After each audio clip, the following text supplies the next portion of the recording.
Hello students, welcome to GRD classes. तो आज के इस लेक्चर में हमारा टॉपिक रहेगा that is oscillation of a freely suspended magnet. तो हम एक बार मैग्नेट को इस तरीके से एक मैग्नेटिक फील्ड में इस तरीके से रख देंगे तो ये बार मैग्नेट इस तरीके से अपने अंदर रोटेशंस करेगी।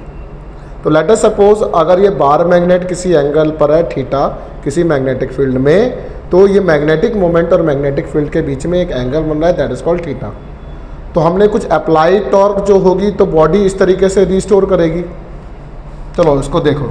तो कहता है कि अगर ये इस तरीके से एक रिजिड सपोर्ट से ये थ्रेड बंधा हुआ है और ये वो बार मैग्नेट है जो इस तरीके से हैंग हो रखी है, तो ये नॉर्थ साउथ इस बार मैग्नेट के पोल्स हैं और जिस डायरेक्शन में नॉर्थ होता है उसी डायरेक्शन में मैग्नेटिक मोमेंट की डायरेक्शन होती है।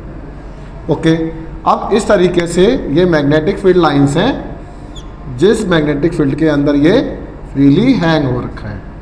ओके, तो अगर ये इस तरीके से है तो this is called magnetic field B.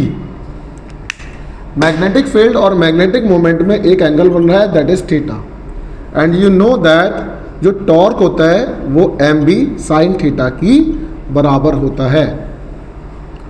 ठीक है, तो अगर हमने इसके अंदर अप्लाइड टॉर्क इतनी है तो रीस्टोरिंग टॉर्क कितनी होगी that is minus M B sine theta. तो कहता है द रीस्टोरिंग टॉर्क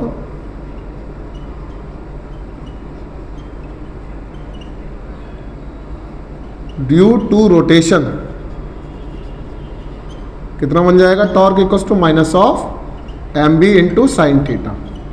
कहता है कि बहुत स्मॉल अमाउंट का अगर ये रोटेट हुआ है तो यहाँ पर साइन थीटा किसकी बराबर हो जाएगा, फॉर स्मॉल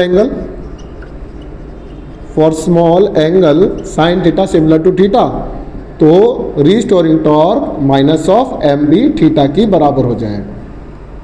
ठीक है, अब रोटेशनल मोशन हमने पढ़ा है, तो अगर मान लिया I is the moment of inertia of this body और यू कैन से मैग्नेट जिसका मास कुछ m है और टॉर्क कितनी हो जाएगी, तो कहता है इन रोटेशनल मोशन बच्चों टॉर्क किसकी बराबर है, यू कैन से आई इंटू अल्फा। यहाँ पे आई जो है मोमेंट ऑफ इनर्शिया है और अल्फा जो है वो एंगुलर एक्सेलरेशन है। क्लियर, और अल्फा को हम लिख सकते हैं I into d square theta by d t square. तो ये मेरे पास जो हो गई इक्वेशन नंबर 2 हो जाएगी। क्यों हो जाएगी इक्वेशन 2, क्योंकि ये डिफ्लेक्टिंग टॉर्क होगी। जो चैप्टर 7 रोटेशन से हमारे पास आया है ये डिफ्लेक्टिंग टॉर्क है और ये हमारे पास कौन सी टॉर्क है, रीस्टोरिंग टॉर्क है। तो अगर मैं इसको और इसको इक्वेट कर दूं using 1 and 2 we can write deflecting torque I d square theta by d t square equals to minus of M B into theta. Okay, ये बात क्लियर होती है। अब यहाँ पर हमारे पास d square theta by d t square equals to minus of M B by I बन जाएगा इंटू में थीटा बन जाएगा। तो ये मेरे पास इक्वेशन नंबर 3 आ जाएगी। अब ऑसिलेशन में हम पढ़ के आए हैं कि linear acceleration minus of omega square X की बराबर है, क्योंकि linear acceleration directly proportional to negative और डिस्प्लेसमेंट होता है।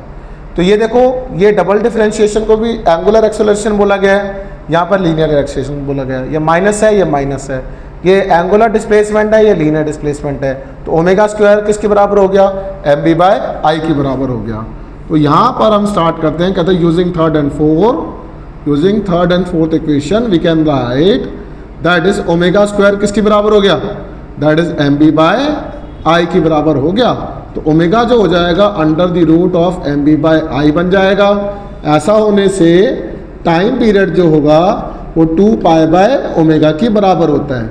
इस ओमेगा की वैल्यू यहाँ पुट कर दो तो टाइम पीरियड आ जाएगा 2 pi under the root of M B by I, और we can write 2 pi under the root of I by M B, और यू कैन से फ्रिक्वेंसी हो जाएगा 1 बाय टाइम पीरियड।